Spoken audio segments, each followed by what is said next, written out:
All right, what's up, everybody? We are back in at what is this show called? This is Coin A Geek. This is the Coin A Geek gaming channel.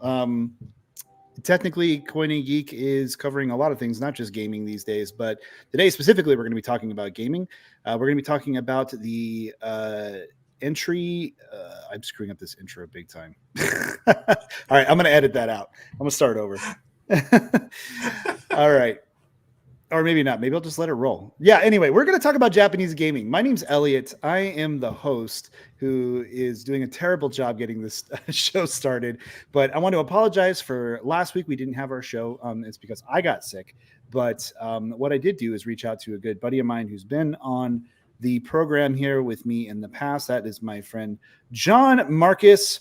How's it going, John? Hey, it's going well, my friend. How are you doing? I'm doing great. Can I call you Johnny from Philly, or is that just too? You can call me whatever you want, man. At this point. All right. John is fine. John's fine. But no, I'm excited to have John back on. John and I, for people who don't know, you and I met, quote unquote, on the Reformed Gamers back in the day, right? When that was first getting going. How long? Let's see. That was back when I think we were playing Destiny 1 together. Yes, we were playing Destiny 1. So what was that, like 2015? 2016? Probably around then, yeah. 2000, actually, yeah, probably 2015, 2016. I can't believe it's been. That was like 8 years, dude. Wow. Holy crap. I can't believe that. So we've been friends that whole time, mostly internet friends, but actually a couple of years ago, you got to come over to my house here in Arizona, and we spent some time together, and that was fun. Got to do the Grand Canyon and just, continue to build our friendship, and we've maintained that friendship over the years and have had a lot of really good discussions. And yeah, man, I really just appreciate you as a friend and just as a fellow nerd and somebody who I can have these kind of conversations with. Because again, the reason I started this back up is just because I'm 40 years old now, and I've got one kid and another kid on the way, and it's just like these kind of conversations aren't a regular part of my life, and so I try to go ahead and make space for them when I can. And then there's also just not a lot of people that I personally know that can probably have a conversation about Japanese gaming and why, and that kind of thing. Yeah. So I kind of buried the lead there a little bit, but before we get into the topic of it, John, how are you and what are you playing these days? What's tickling your fancy? So I have been a huge Final Fantasy. We, as you know, me and you are really big Final Fantasy 14 fans. Yeah. And I've been diving back into that again. Nice. Started really getting into end game rating. Nice. Failing spectacularly, but that's part of the that's part of the love-hate relationship of any MMO rating. Yeah. But it's learning and progressing fights and things like that, and it's been really challenging, but and frustrating at times. But I'm kind of a masochist in game with certain aspects, like in Dark Souls and certain games like that. In Final Fantasy 14 Savage, an extreme rating is no different.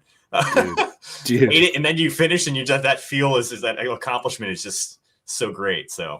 Yeah, well, I got to credit you partially with getting me into Final Fantasy 14, because when it first came out, I wasn't super interested, even though I'm a diehard. I should say I'm a really big Final Fantasy fan. I will play pretty much any of the new mainline ones that come out, but I was very suspicious about Final Fantasy 14, and then you kind of told me just about how good it was and how much fun it was, and then you also offered to play with me, and so I did get back into it. I feel like I spent a year catching up on that entire game and going through all of the content.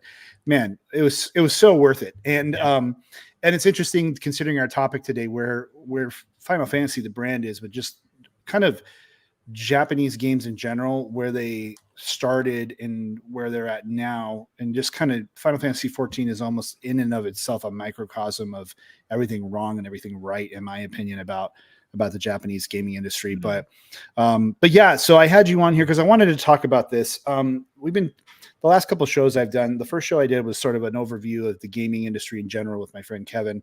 And then I had Daniel, and we were talking about Marvel and superheroes. And this particular subject is kind of interesting to me because I'll just give you a little bit of background, my experience with it, and then I'd love to hear what just sort of your background is with it. But sure. I'm 40 years old, so I was born in 82, and really by the time I was old enough to kind of start playing games, Nintendo was the big thing.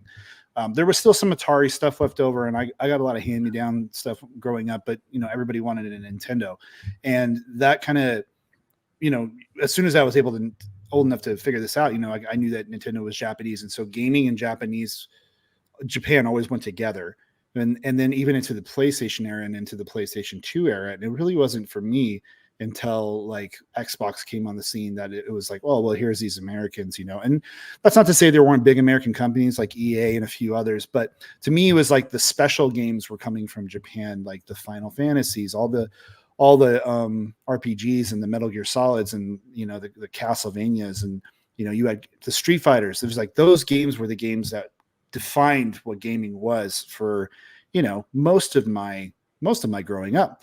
And then there was a shift that kind of happened. I feel like when the Xbox 360 especially kind of came into play with the Xbox, the original Xbox, Halo came in and sort of opened up the doors, I think, to a lot more casual gamers, because it was simple game, but deep at the same time. People were having LAN parties. That it kind of was that evolution of that GoldenEye situation where you'd have people huddled around, and then even more so with the advent of broadband internet, and then being able to take that, go from Halo to Call of Duty, and kind of spreading it out to where now you have a lot of people who don't really play games, but they play 1 or 2 games a year. It's like Madden and Call of Duty, and that sort of dominated the industry. And then the mentality starts to change a little bit. You start to see Western companies start to develop RPGs, and now they're treading into Japan's territory. And that's, for me, when things get really interesting. But I don't want to get too far ahead, because I do want to talk specifically about some of those times. But that was always my experience, was that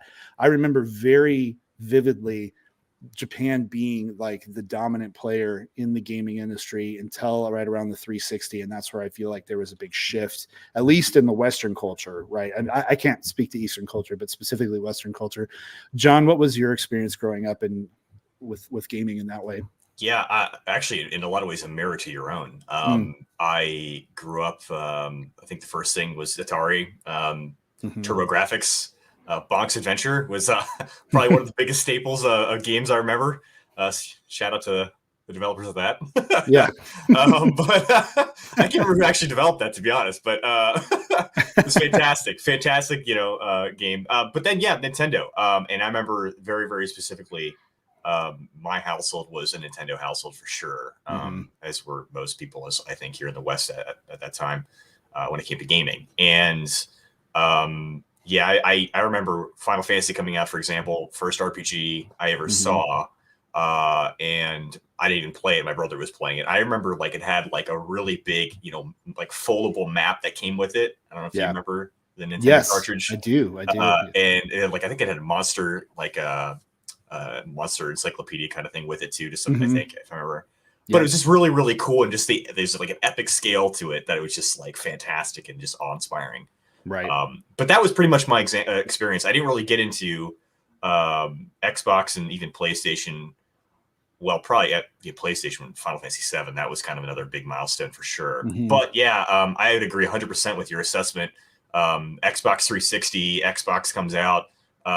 Halo just kind of takes over the landscape of the first-person shooter genre, along with like GoldenEye, the predecessor of that, and kind of taking off and really kind of taking hold of the entertainment industry in that sense. What were some standout? You mentioned Final Fantasy. What were some other standouts to you? Think maybe between let's keep it before the first Xbox came out. What are some kind of key watershed moments for you? Yeah, Pokemon. Pokemon for sure, 100%. Oh man, what else? GoldenEye for sure. I remember those being huge staples. A lot of it was like, Mario Kart. Like, it was all Nintendo games for the most part. Yeah, all Nintendo first party games. Zelda. I mean, Link to the Past was such a great game too. I've always been, I think you and I agree. Like, we would be the same in this. We were always pretty big role playing game fans. Just the story aspect of a lot of these things caught us, and sure there was a simplicity to some degree in a lot of these things where it's like, good guy starts in this humble home and upbringing, and then goes to save the world from this big bad guy, and or something like that. Just appeals to our nature's kind of appeals to that. But yeah, I think those were kind of the biggest ones. Again, mostly Nintendo. So yeah. Yeah, no, I feel you. I think for me, For me, that was I had one of my best friends still to this day. He was a neighbor of mine when I was in 5th grade, and he had a Nintendo, and he got Final Fantasy, the first one, for his birthday. Now, I had actually played, I think back then it was Dragon Warrior on the Nintendo, and I remember it being kind of weird. I was like, "What is the first person perspective with the little blue, oozes and stuff?" I was just like, "Oh, this is kind of." Whatever, yeah. But Final Fantasy, and maybe it was with my buddy there, but that really, to your point, there was something bigger about it, right? Like games in general, the casual gamer in those days would be people that either would play like Mario and stuff at home, or they would be like Street Fighter fans or Mortal Kombat fans. Like those were back when arcades were big, right? And that's arcades were, which I mean, kind of exists as a novelty these days. But back then, that's where if you wanted to play the newest, greatest game with the best graphics, you had to find an arcade. So home gaming was something different, and it allowed for this Japanese role-playing game, Final Fantasy, to step in and kind of expand your horizons and your thought, and the fact that it would in Zelda as well, and these games that really, I think if we look back now, we would realize how simplistic these stories are. But at the time, it was just like nothing we'd ever seen, and we fill in the blanks with our imagination, and then take that to the PlayStation 1, and Final Fantasy VII just kind of really changed things with. I think Final Fantasy VII and Metal Gear Solid are two of the games to me that made me. That kind of, I don't know if those games hadn't exist. I don't know if I'd be the kind of gamer I am today, because they stepped everything up. Like Final Fantasy VII was a more mature Final Fantasy. It was super cinematic with all the FMVs and everything, and that came out of Japan. And then Metal Gear Solid, obviously, to me, I remember hearing Metal Gear Solid and being like, I can't believe how good this voice acting is. Like I was used to Jill, the master of unlocking, in Resident Evil, like, and just having all that. So that all like just really expanded expanded everything for me, and that I think carried over into the early days of the PS2. But yeah, I do want to kind of touch on this a little bit, because we talked about role-playing games, we talked about story games, really where I think some of this started to cross over let me back up a little bit. Sorry, Mike. I don't know if you can hear my kid. She's screaming. Oh, it's great. She's so upset. I think there was a Western role-playing game segment that existed in the PC realm, right? But I think that realm was like the nerdiest of the nerds. Like people that played computer role-playing games were like in the same realm as people who'd be like LARPing today. It's like the classic D&D crowd for sure. Yep. Exactly. So it was super segmented. And then Final Fantasy VII especially really blew that up. I remember my friends who were like fellow jocks that were like playing Final Fantasy VII. I'm like, you're playing this role-playing game? It doesn't make any sense to me. But still, role-playing games were just kind of, I don't think that carried on for many people beyond that. Like it kind of dissipated over the time. And then you had, I think for me, in the 360 era, and I still associate these games with the 360, the Xbox 360, was you had Mass Effect and you had Elder Scrolls. Yeah. And now I know that like Knights of the Old Republic existed before Mass Effect, but I remember sitting and playing Mass Effect in my living room with a buddy who was not a gamer, and he just wanted to watch me play. And he's like, and then that was weird. He like didn't care about playing the game at all. He just wanted to watch because he was so into the story. Did you ever have a moment like that where you're like, oh my goodness, like I didn't expect this from a Western crowd? Or maybe you didn't think that at the time, but starting to kind of see that creep in. Yeah. I think, let's see. Well, I will say this. I do remember having situations like playing certain games or just watching games and just getting so enthralled myself, even, or having people watch me play. Like there were times where my dad would watch me play certain games, just kind of like, this story seems really interesting. And for me, actually, Resident Evil 2. Oh yeah, that's a great one. I would never play it, and it's still to this day. I'm not a huge like horror genre fan. Just like I think I played Resident Evil 5 at one point and like played it for 45 minutes. And I'm like, I can't do this anymore. My heart can't handle this. Just the nerves. But I loved watching people play it for whatever reason. And it's same today with like streaming. there are definitely games that I look at and I'm like, oh, I will definitely watch a playthrough of this. And that they look awesome, but I'm not going to put I'm not going to touch it. I just don't feel confident enough to be able to handle it. My heart can't handle that kind of, nerve wracking, I guess. But yeah, I don't know if there was anything specifically that I can think of other, like from you're saying from like a Western standpoint, you're thinking? I'm thinking this. Okay. I'm kind of maybe like BioShock. BioShock. Yeah.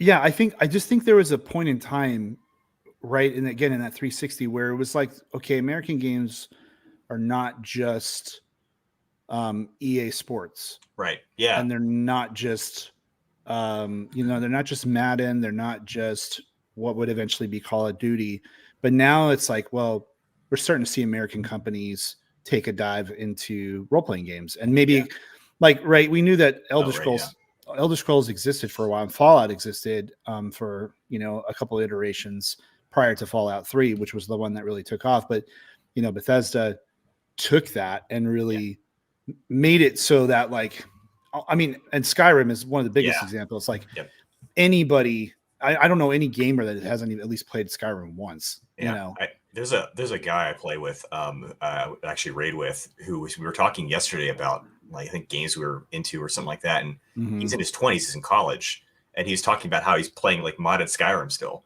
Yeah.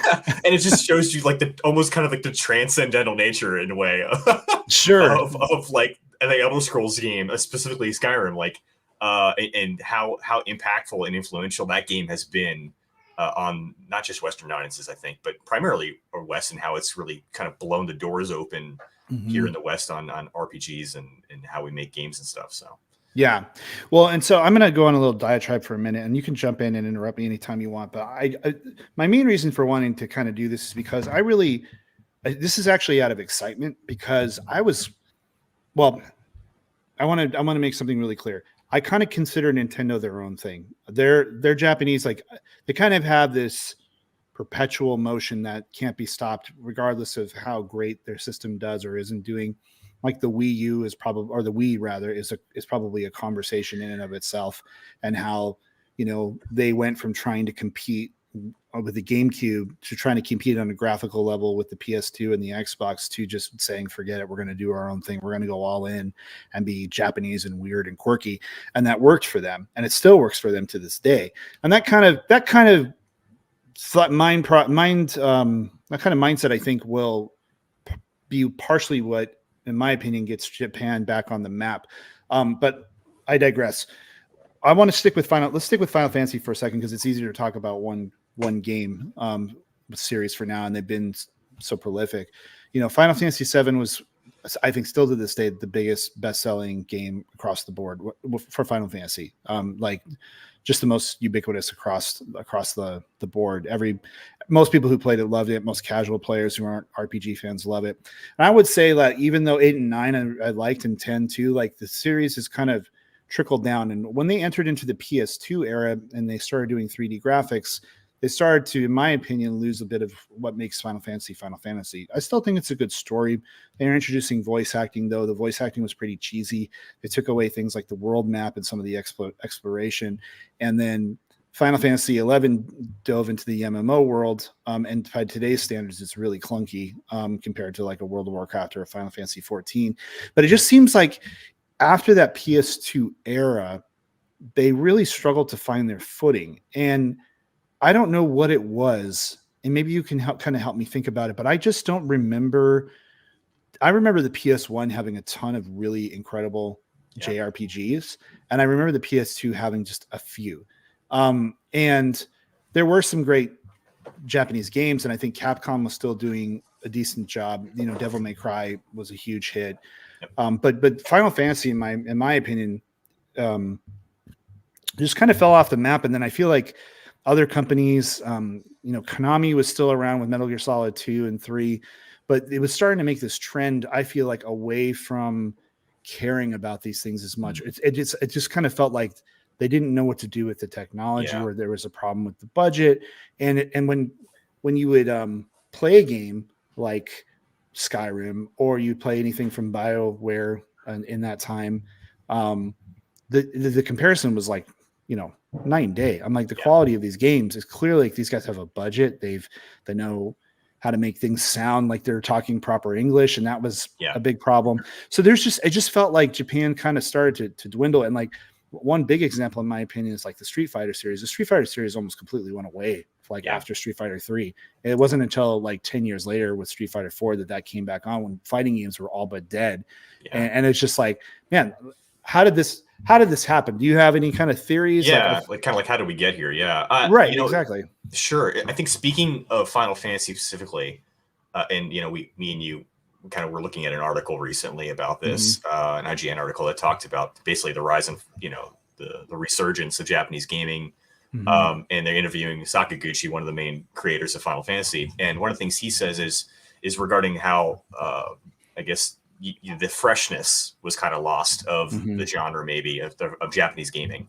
And I think, and even in regards to Final Fantasy, one of the things that makes it what it is its innovative nature. And I think it's sort of losing that. And I think they would even say, they even have said that they lost their innovative touch that made them so good. You look at 7, and one of the reasons why 7 was so good was because it was innovative. CGI in a game, what is this, right? And I think what they started trying to do, they started trying to focus on graphics, which I don't think is necessarily a bad thing. But I mean, what you saw was the dwindling of the freshness of this of the genre.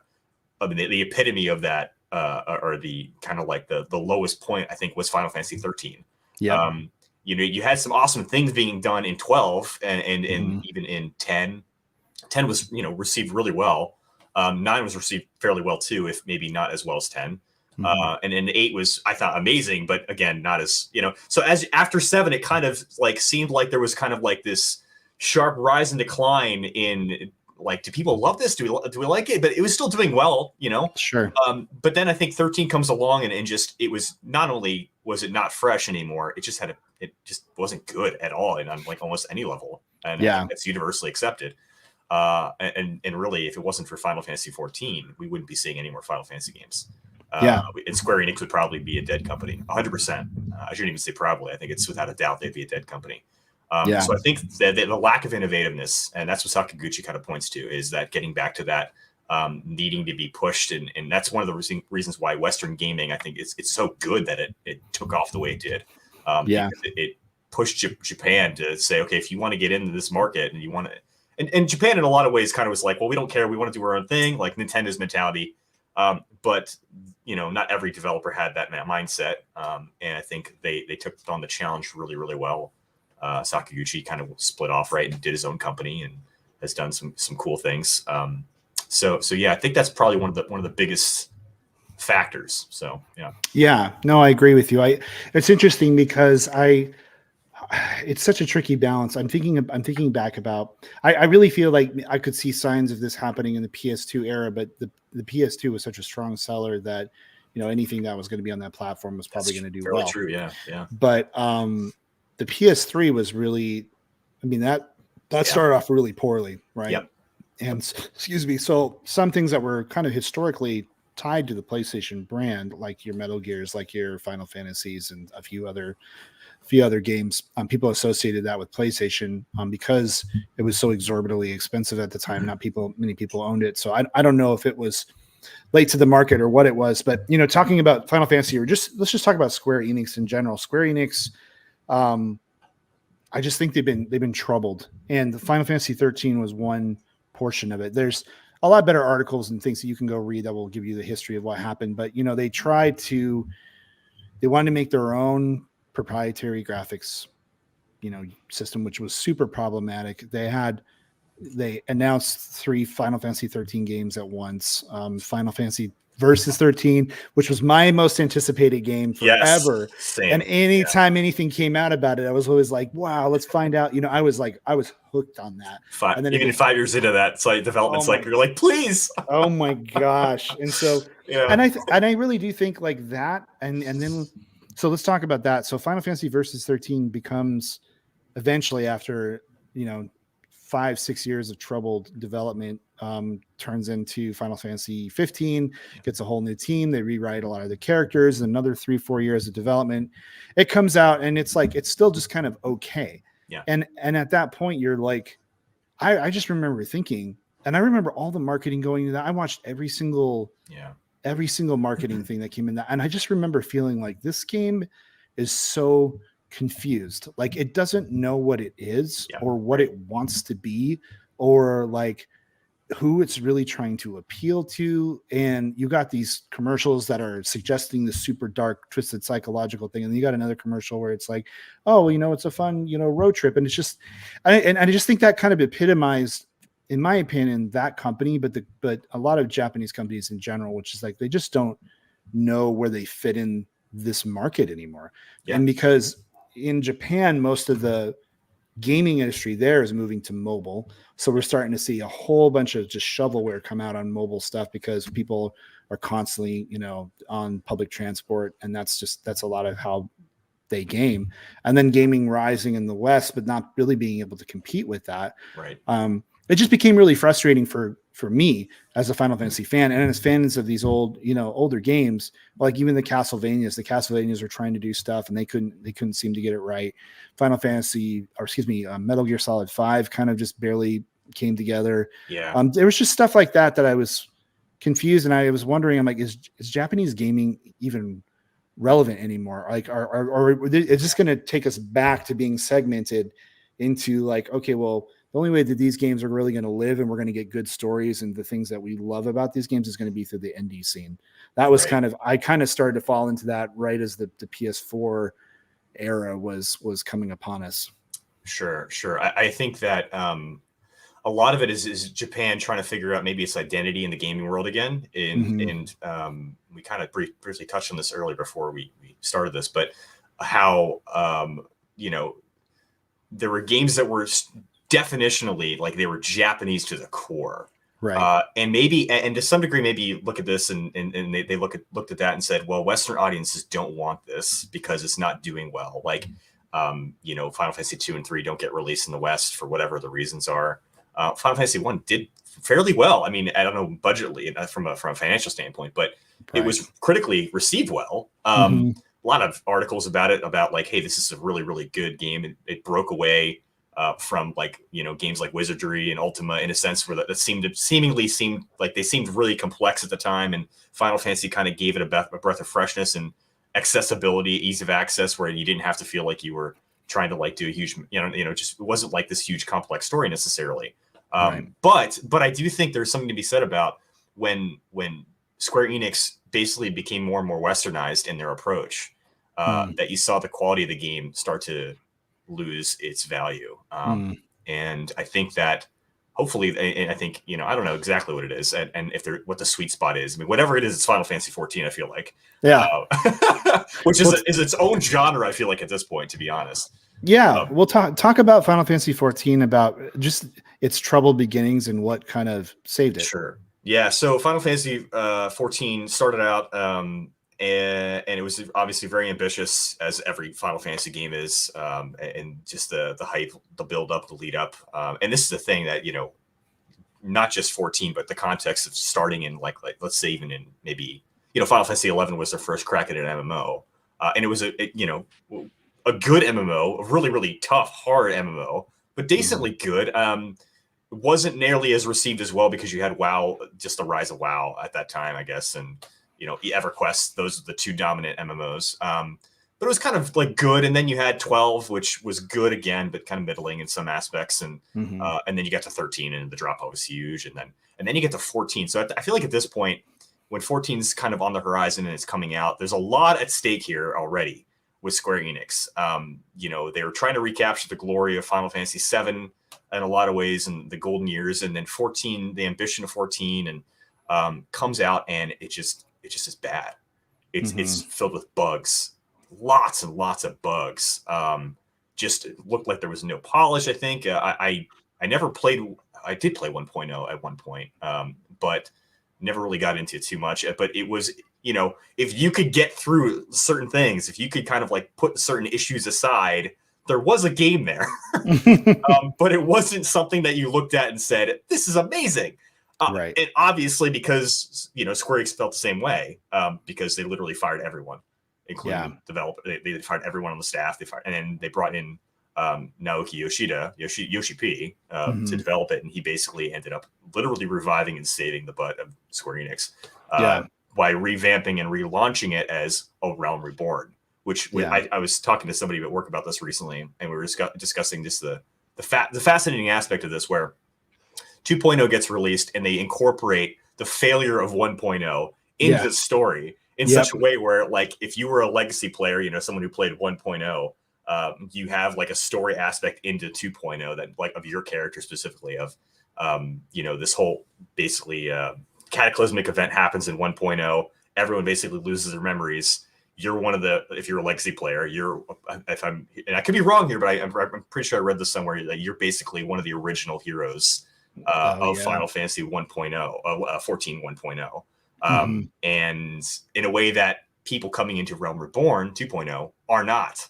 So just from a story angle, that was really, really cool. But they incorporated the story into 2.0 that you constantly hear referenced as you're playing through Realm Reborn. At any rate, some of the things they just knocked out of the park. Story was amazing.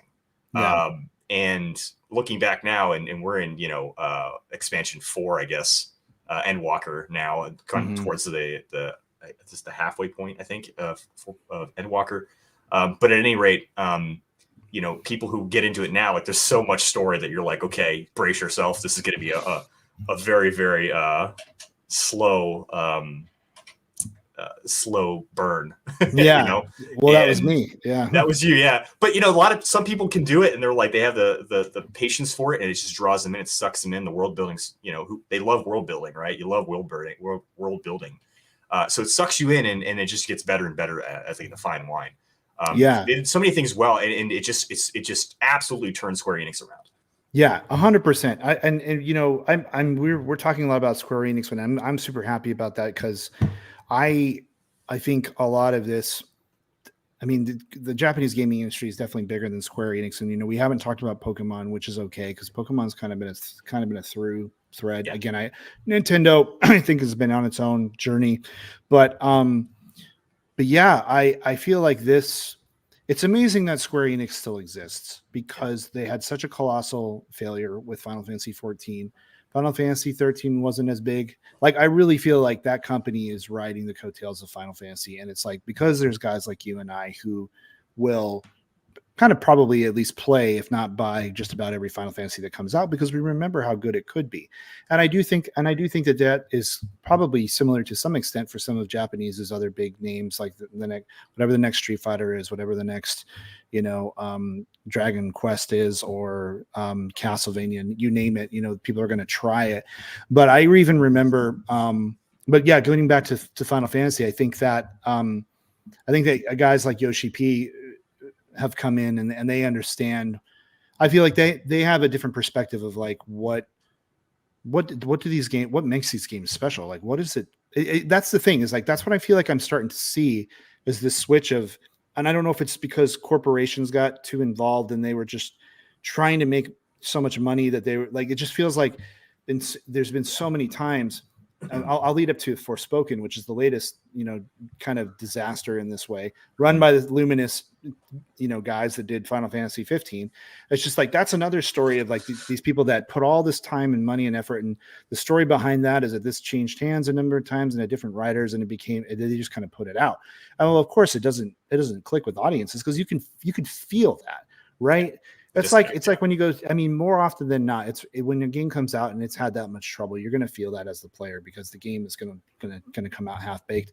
And that's what I feel like we were getting, was a lot of half baked ideas, or things that were just kind of, afterthoughts, and where Japan, in my brain, like, oh, well, Japan's just focused now on the mobile market and just making that.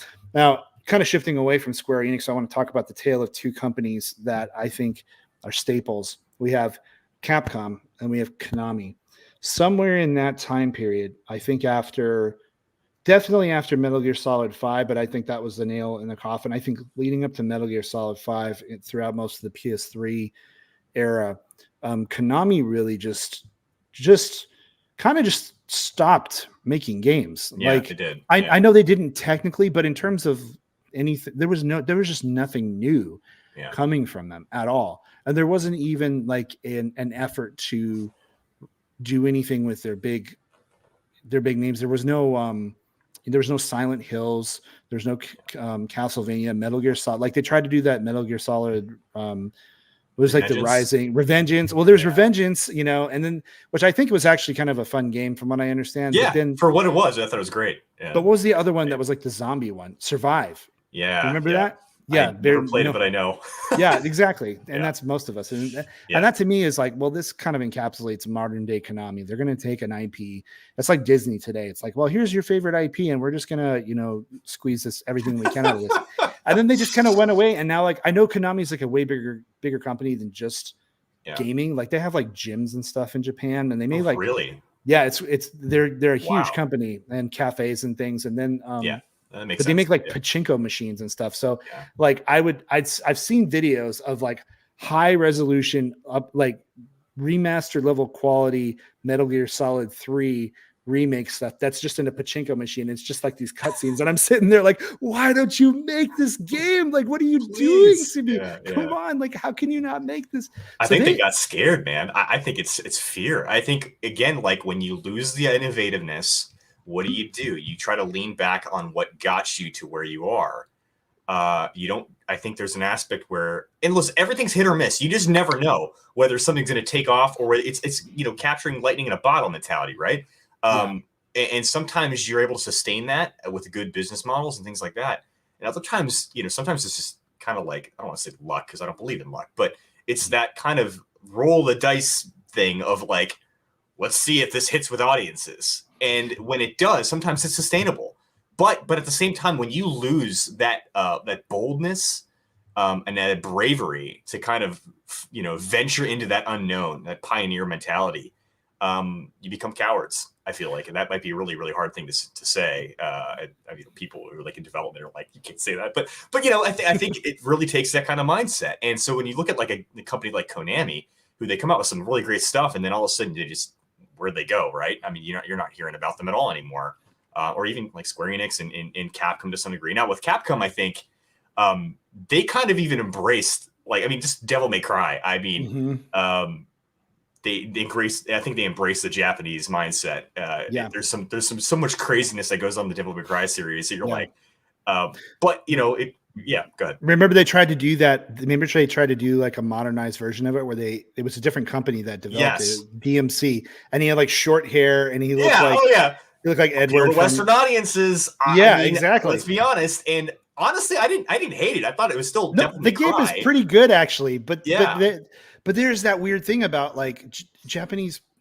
I'm like, I'm in this weird spot, and John, I don't know, like, it's like, I want you to appeal to Western audiences, but I want you to appeal to it by making really cool Japanese stuff. And I feel like the quality of their stuff had dropped off so big. Like I mean, it's not like Final Fantasy 15 was getting 9s and 10s and people just didn't want it. Like I feel like it was just not a very good game, and so you had an audience wanting it, even if it wasn't as big an audience as before, but you had a chance to kind of hook people back on. And like, whereas like Konami just kind of gave up, and they had a falling out with Kojima and everything, and I think that was the death knell, because he was really the only guy that anybody cared about over there at that point.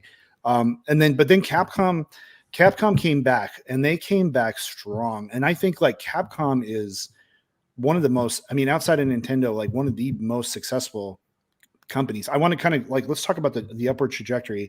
I'm starting to see with Street Fighter 4, that really brought fighting games back into the mainstream, because you got stuff like Evo, you got people who remember playing Street Fighter back in the day, and it's a competent game. It sits in there. It's like anybody who's played it can remember what those games are like. Then Street Fighter 5 comes out. It's a little bit controversial, and now Street Fighter 6 is on its way. And dude, I couldn't be more hyped for Street Fighter 6, dude. Like, it is really, I played the beta. Good. It's really, really good. And I feel like whatever engine they use, like they came back, they remade Resident Evil 2. Huge success. In my opinion, that's still one of the best Resident Evil 7. Like, remember like 5 and 6 were both kind of like crap. Right. Like 6 was like, dude, what even happened to this? This isn't even survival horror. This is just action. So whoever is in charge over there now really got their head around. I feel like what they had to have like a come to Jesus meeting where I was like, look, let's just stop trying to be all things to all people, and let's just make something really good. And like, and that's, it sounds so simplistic, but they did go back to their bread and butter and they made it amazing. And then Monster Hunter has been huge. Like the Monster Hunter franchise has been huge. So now you got Resident Evil 4 remake on the horizon. You've got Street Fighter 6 on the horizon. You've got you've got Monster Hunter, a new Monster Hunter coming out. And then now Konami's coming back, and Konami's like, they're doing a remaster of Suikoden 1 and 2, which is crazy because those are two of my favorite, like lesser known RPGs. And it's like, maybe Konami's seeing this and like, oh, maybe we should do something. Yeah. And I think, to be clear, I don't think it's necessarily just the same. And maybe, and I think I'm giving the impression that if you make something westernized, if you're a Japanese publisher, that's going to be bad. I don't think that's true. Sure. I mean, Resident Evil absolutely has a Western mentality to it, of course, right? And that's clearly not a Western company. So it can be done. It's just that, again, losing that identity, the Japanese identity that makes it who it is. I think like that's why games were failing. And I think that they're looking in now and they're saying, okay, either we can recapture some of our old magic again, or we're seeing the trends and we're seeing that there are more players that are interested, and especially with the rise of streaming, the accessibility of these games and the just the scope of people being like, oh, what is this game? Let me check it out. I mean, it's taken off. That's a really good point. Yeah. Talk more about that. Cause I do think there are outside factors. I want to let you go on, but I do think one thing that's interesting is like anime's probably never been as popular as it is now. Oh my gosh. Yeah. So there's already like a younger generation that I would say is more into Japanese culture. Yeah. And then, you mentioned streaming as well. And so that like Japanese culture is coming back into the zeitgeist, and like we want to experience this and what they have to offer. And then Japan's answering for them with the most part with cool stuff. Like just, but I want to hear you talk about like, what do you think are some sort of maybe outside influences that are playing into this resurgence? Yeah, I think Twitch was kind of a pioneer in that. Twitch streaming, Twitch TV was just very much. I mean, just the internet, of course, connects everything. But that mentality of like, hey, let's check out this unique thing. And I mean, I know growing up, I was a big weeb and anime fan, and I love Japanese culture in general, but JRPGs and all that. But it was one of those things where you don't tell people that. And even to this day, there's aspects where it's like, don't I mention this is, there's an aspect of feeling shame to some degree, which I don't think is fair. I don't think it should be. But there's an aspect of like you thinking people are going to, and maybe it's because we're older, and that's maybe part of it too. Growing up was just kind of like, okay, you're a weirdo. And now it's definitely more accessible, more accepted to join into that. And I think part of it is because Japan is, I think, getting to the point where they're unashamedly like, they don't mind, like, it's like, okay, here we are. This is Japan. This is Japanese culture. This is what makes Japanese gaming what it is, like anime, all that stuff. Like they're saying, okay, we can't just shelter this and hide it now. People actually do want to play these games. They do want to check this out. They're not just going to like, turn the other way and just kind of chalk it up as just being weird and Asian or whatever. Like there's actually a lot of interest, and I think they're looking at that and saying we can capitalize on this. And so you're seeing that now. And I think with like the fact that Suikoden is getting re-released, like what? But Suikoden is amazing. Like, and they should do that. And I think that's, again, looking at it from the standpoint of, okay, we're seeing like the trends in what people are wanting. Let's in a sense, it's throwing a dart at a dartboard, but it's more of a calculated risk maybe. So I don't know exactly how they're expecting it to go, but I think it's an awesome thing to see regardless, because you're taking a chance. Even if it's not like a new IP necessarily, they're saying, let's kind of bring this forward and see how this does. And that's good to see. Yeah, absolutely. I 100% agree. And I'm still really hoping for Konami to announce a Metal Gear Solid remake. I would die. Yeah. I would love that. And I agree. Like, the culture is really, I do think there's something to be said too about our age group that grew up with these games. and then had maybe a period of 10 years where we were frustrated and we're like, well, I'm not sure if these games will ever be good again.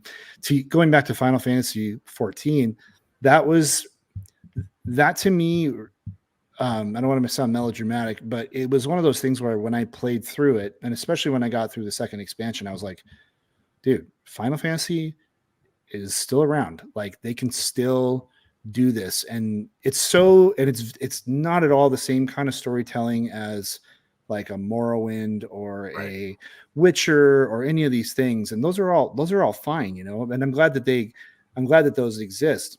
And I think for me, I like Final Fantasy games. I like the linearity of it, if you will say. I like being told a story in a compelling way and, you know, having some exploration, but I just like the way they've done it. And so I feel like these games are coming out, to your point, and they're just saying like, we're going to do this confidently, and we're going to make this. Now, sticking again with Final Fantasy 16 is a little more interesting because it's Yoshi P, the guy who did Final Fantasy 14. But I don't know if you read this article, if this made its way around to you, but somebody asked him, I think the guy from Skill Up asked him about JRPGs, and he took exception to the term JRPG because he said that for a time that was used as like an insult. A derogatory term, for sure. A derogatory term. And he was like, well, like, we're just trying to make an RPG. So that's the first time I had heard a Japanese developer ever say that. What are your thoughts upon on that comment and like what that says about maybe not just his view, but maybe people's view of in Japan of their own industry? Right. I think,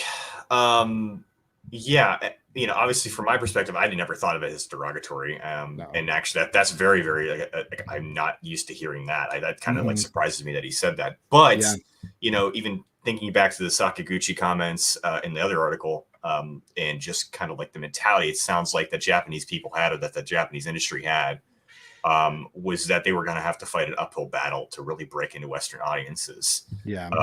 And for getting people to kind of like really get interested in their product. You know, I think there's probably an element of truth to what he's saying. You know, I'm sure there are obviously hurdles they had to go through and to jump through to get to where they are now. And listen, if there's anyone I'm going to trust at this point making a game, it's the golden boy Yoshi P. Like, let's be honest. Absolutely. Like, he can do no wrong until he does something wrong, right? Until then, let's just wait and see. You know, 16 is ambitious in some things, and you know, again, thinking Western style. Well, I don't know exactly if there's really. It's still, I don't know if there's really anything Western. I was thinking more of like combat, but combat's very Devil May Cry-ish, which isn't going to appeal to everybody, but it looks amazing. Yeah, I think it looks awesome. Yeah. So I think, you know, look, I don't know if I would agree with that, but I think his mentality is, let's get away from that term because we want to just be considered RPG. Like, we want to be, you know, we don't want to consider ourselves as using this niche genre, a niche kind of like subgenre. We want to break in and we want to actually make a bigger part of the pie, maybe, or just kind of have more relevance. And so it's kind of like shedding that old label. If it does that, then, you know, more power to it. So I think that's the thing, right? The old label. I think what he's referring to there is kind of maybe at the heart of what we're talking about, in a way where he has enough self-awareness to recognize that there's a stigma about you know, Japanese role-playing games, that they're anime, that they're just about, you know, the power of friendship and these kinds of things that are boyish, you know, or childish. And so he is very purposely moving away from that. And like, this is the first M-rated Final Fantasy game. This is, you know, going back to the roots of, you know, fantasy, like real fantasy with knights. And that hasn't been done in a long time. I mean, outside of Final Fantasy 14, but I kind of feel like there is an aspect of that where, you know, with Capcom and the games they're making, we don't say, hey, this is a Japanese survival horror game, or, you know, it's like, we know it's just a survival horror game that's from Japan, and this isn't a Japanese fighting game. It's just a fighting game.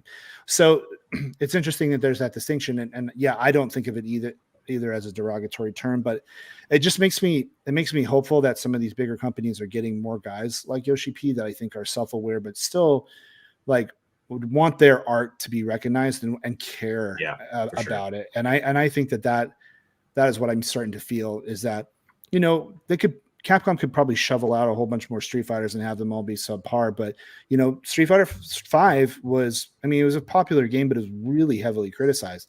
And Street Fighter 6 is like fixing all of that, and it's a much better game. And I'm liking seeing that. When the hard thing about the Final Fantasy series is that like every game is different and it has its own story, and it's like, right. But I felt like it lost its identity somewhere in there, where this just doesn't feel like even the story or the themes don't. I don't care as much about like the graphics or the combat. It's just about like the heart of it, where you're walking away. And it's like, that was a really good Final Fantasy story. Yeah, and I think we didn't even mention FromSoft and all this. FromSoft. Yo, thank you. That was the next thing I was going to mention. Please, how do we not talk mention about Elden Ring? So real quick, just FromSoft's just whole rise to relevancy, and what was the game they started? They started off with a game, Dark Souls.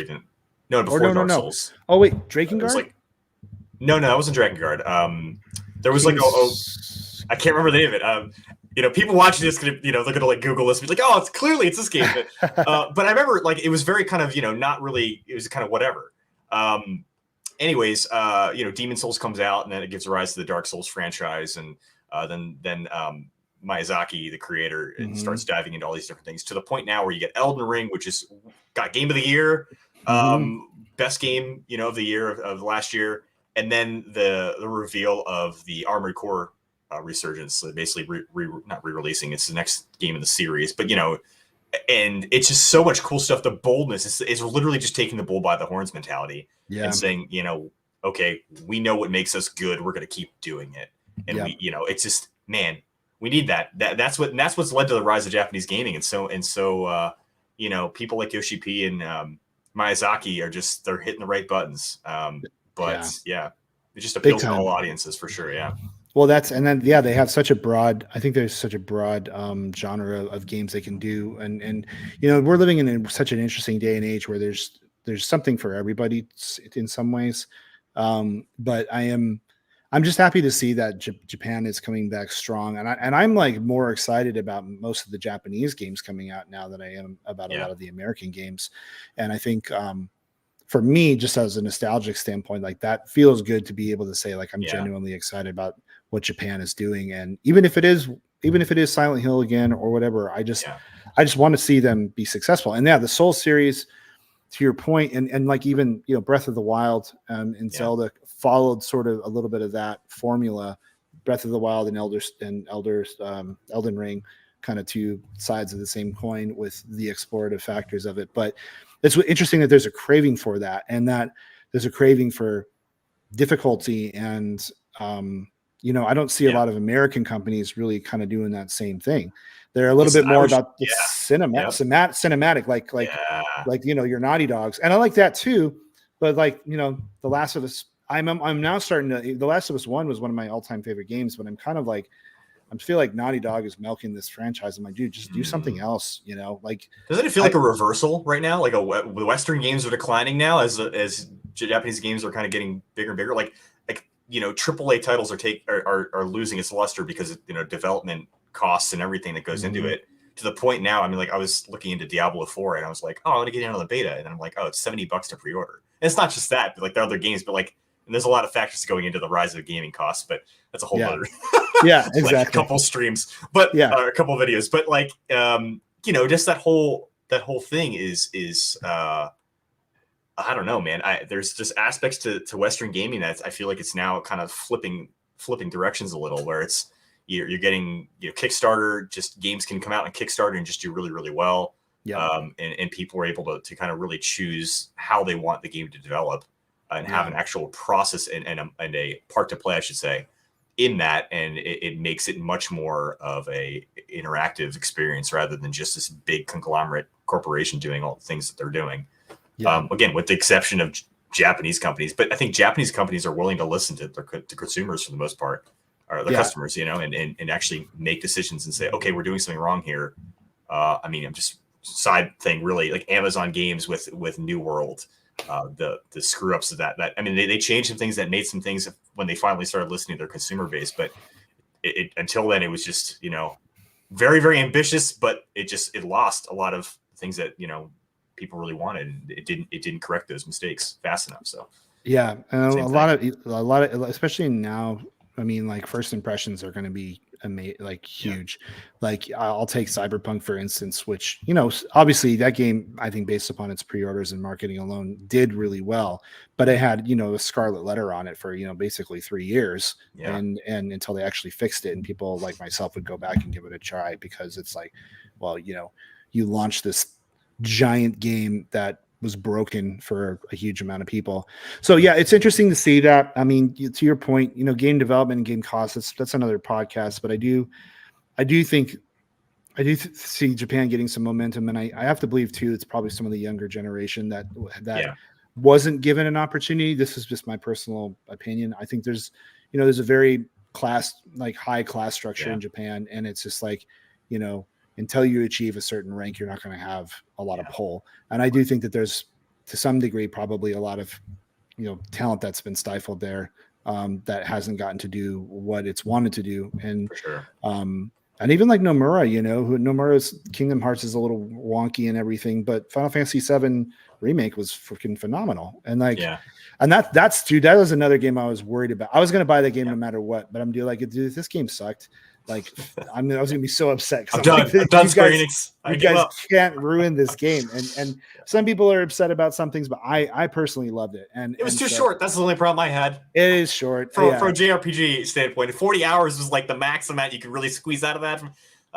It's true, but I walked away with like feeling like I satisfied. felt I felt like it gave me all like the feelings that I wanted to have in that game. Like all of the music and the acting and that's what I remember about Final Fantasy is just, I mean, we'll see what the next one does. Hopefully, it'll open up a little more, but it was a good palette app wetter for me. Well, cool, man. Well, is there anything else more you want to say on this particular topic? Or I know we could have gone deeper and we did read some articles. I would recommend going on IGN. This is so funny because I sent you the article. We had talked about doing this topic, and then there's an article on IGN that I sent you. I can't remember the name of it. It was like basically almost the same thing, like the rise and fall and rise of resurgence, or something like that. Resurgence. And then you had one that you suggested. It's so it's ricedigital.co.uk. Rice Digital, I guess they do a lot of gaming reviews. They put out kind of like a kind of a critique of the IGN article. I will say I think it's a very interesting read, a very good read. Just audiences, if you're reading this or reading that article, there are some NSFW picks in there. So just talking about so Japanese culture has a lot of sexualized themes regarding anime and things like that, and it goes through that, and they decided to share some no actual nudity or anything, but just some pictures that were better left off it, to be honest. So racy, Article overall was good, and I thought that it raised some really interesting points about what kind of, and that could very much dive into even further into what really was going on behind the scenes here in the Western culture regarding just conservative values and biblical values at the time back then, and then where they are now and how that plays into it. But yeah, it's very cool read, very good read. Yeah. And the IGN article is featuring Sakaguchi and I think Ishimura or Ikegawa, something like that. The guy, creator of the Final Fantasy series, and the guy who was behind Symphony of the Night. Igarashi. So two very prominent names.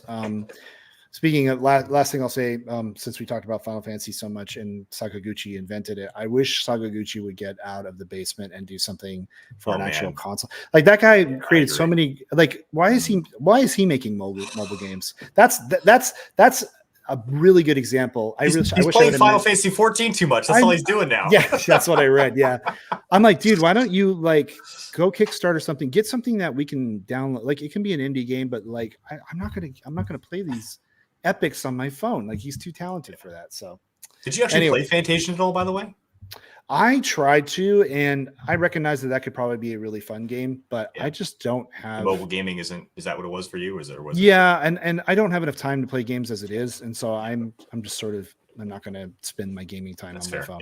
Yeah. But well, John, thanks for being on, brother. I appreciate it. Thanks for having me. For sure, that was awesome. It's been great talking, man. Yeah, definitely. And if more comes up about this topic, we'll keep talking about it. But dude, you're always welcome to come on if you ever have an idea for something. If you want to do a deep dive into a game like we did with Zelda and like we did with Final Fantasy VII, I'm always down to do that. If anything, just to hang out. So that's awesome stuff, man. Thank you again for having me. I appreciate it. Yeah, absolutely. Well, thank you guys for joining us. Don't forget to like and subscribe and do all that jazz, or not. I don't care. This is more for me than anybody else. But appreciate you joining us. Until next time, we'll talk to you later. See you later. Bye.